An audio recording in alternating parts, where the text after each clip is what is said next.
Dictation start होगा 5 second बाद। Start. हर note पर छपा होता है, मैं धारक को इतने रुपए अदा करने का वचन देता हूँ।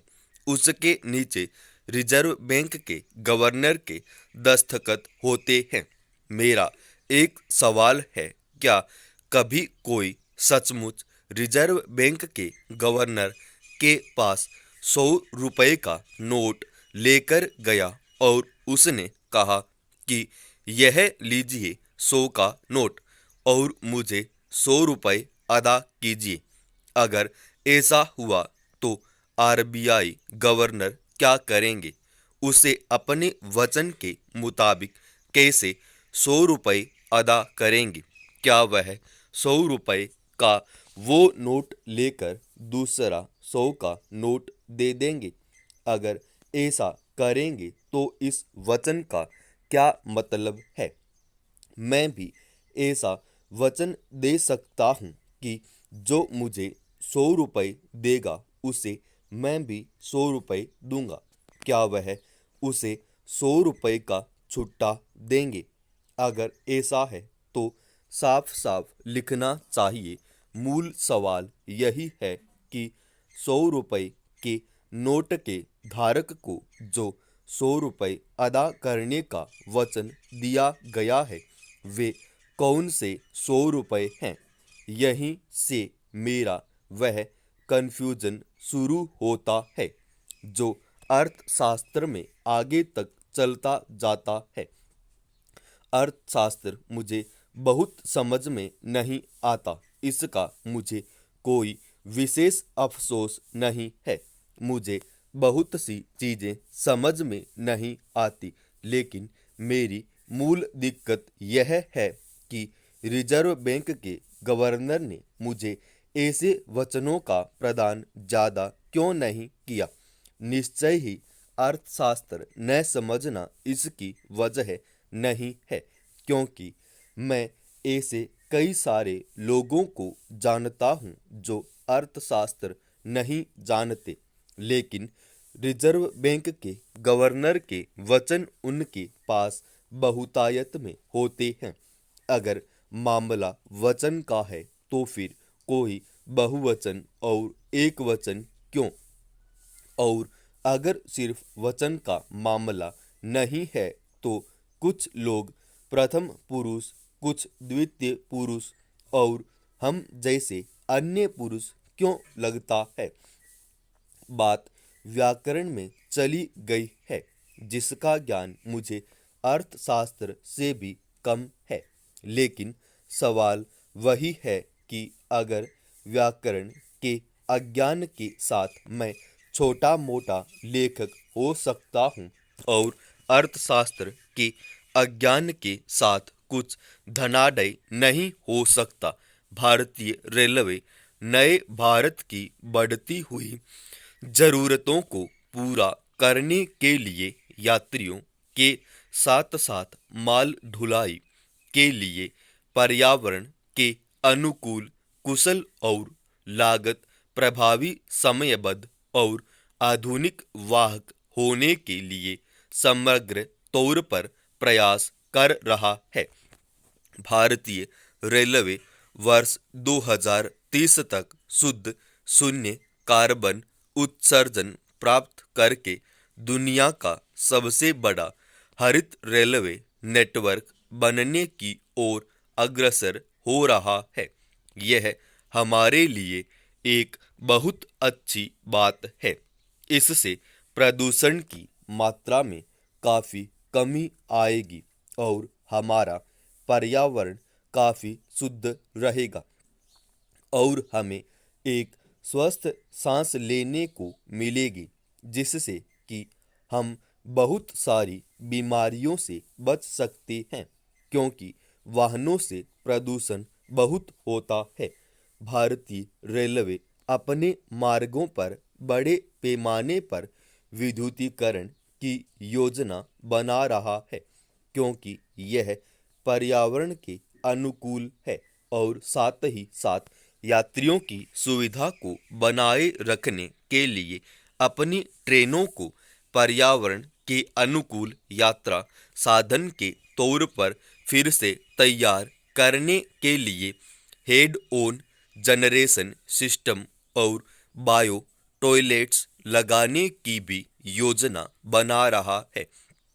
यह एक बहुत ही नवाचार वाला कदम है जिससे कि रेलवे को बहुत अधिक तरक्की मिलेगी। साथ ही साथ यह पर्यावरण के अनुकूल भी है। जब कोरोना संक्रमण की दूसरी लहर आई तो हरिद्वार में कुंभ के आयोजन और पश्चिम बंगाल में विधानसभा चुनावों को टालने की मांग बड़े जोर शोर से उठी थी। आशंका जताई जा रही थी कि इस तरह एक जगह भारी संख्या में भीड़ जुटने से संक्रमण की श्रृंखला तोड़ने में मुश्किल आएगी। इस तरह संक्रमण फैलेगा तो महामारी का रूप ले लेगा। मगर उत्तराखंड सरकार ने कुंभ के आयोजन को टालने के बजाय उसे सीमित करने का फैसला किया। वह पहले तो वहां पहुंचने वाले श्रद्धालुओं की कोरोना जांच को भी तैयार नहीं थी, पर जब ज्यादा दबाव बना तो इसके लिए तैयार हो गई। फिर श्रद्धालुओं की जांच के लिए सरकारी जांच केंद्रों के अलावा कुछ निजी केंद्रों को भी जिम्मेदारी सौंपी गई। अब कुछ जांच रपटों में गड़बड़ी के तथ्य उजागर हुए हैं। निजी जांच केंद्रों ने फर्जी नाम, पते, आधार कार्ड, फोन नंबर आदि दर्ज कर 1 लाख से अधिक जांच रपटें जारी कर दी। इससे संबंधित शिकायतों के मद्देनजर भारतीय चिकित्सा अनुसंधान परिषद ने मामले की जांच के आदेश दिए। अब हरिद्वार के जिलाधिकारी ने इसकी छानबीन के लिए एक समिति गठित कर दी है। समिति की जांच के बाद ही हकीकत सामने आएगी, पर इससे कोरोना संक्रमण रोकने को लेकर हुई गड़बड़ियों और मनमानियों पर स्वाभाविक ही एक बार फिर सवाल उठने शुरू हो गए हैं। हरिद्वार के कुंभ में फर्जी जांच करके निजी कंपनियों ने सरकारी खजाने से मनचाही रकम लेकर अपने खजाने में तो भर ली, पर उन्होंने यह नहीं सोचा कि इससे कितने लोगों की जान का जोखिम पैदा होगा। उनकी वजह से न जाने कितने संक्रमित लोगों की पहचान होने से रह गई और वे दूसरों में विषाणु फैलाने का माध्यम बने होंगे। विचित्र है कि एक ऐसे वक्त में जब देश की तमाम सरकारें संक्रमण रोकने, इलाज की सुविधाएं जुटाने में हलकान थी, अस्पतालों में जगह कम पड़ गई थी, ऑक्सीजन की कमी के चलते लोग दम तोड़ रहे थे, तब हरिद्वार में कुछ निजी कोरोना जांच केंद्र अपनी जेबें भरने के लिए फर्जीवाड़े में जुटे थे। हालांकि हरिद्वार कुंभ में हुआ फर्जीवाड़ा कोई अकेला मामला नहीं है। मैं उत्तर प्रदेश में भी कोरोना से जुड़े उपकरणों और दवाओं, ऑक्सीजन सिलेंडर आदि की खरीद को लेकर भारी पैमाने पर घोटाले के आरोप लगे। बिहार में भी जांच और इलाज आदि में फर्जीवाड़े के आरोप लगे। इसी तरह कई राज्यों में अस्पतालों में बिस्तर उपलब्ध कराने, ऑक्सीजन सिलेंडर दिलाने, जरूरी सेवाएं उपलब्ध कराने आदि में घोटाले के आरोप हैं। अनेक दवा विक्रेताओं को दवाओं के अवैध भंडारण और मनमानी कीमत पर उन्हें बेचने के आरोप में गिरफ्तार किया गया। मानवीय तकाजा है कि आपदा के समय लोग एक दूसरे की मदद करें। इस महामारी के दौर में बहुत सारे लोगों ने व्यक्तिगत और सांगठनिक स्तर पर सराहनीय काम किए, जिससे सरकारों को इस समस्या से पार पाने में मदद भी मिली। समाप्त।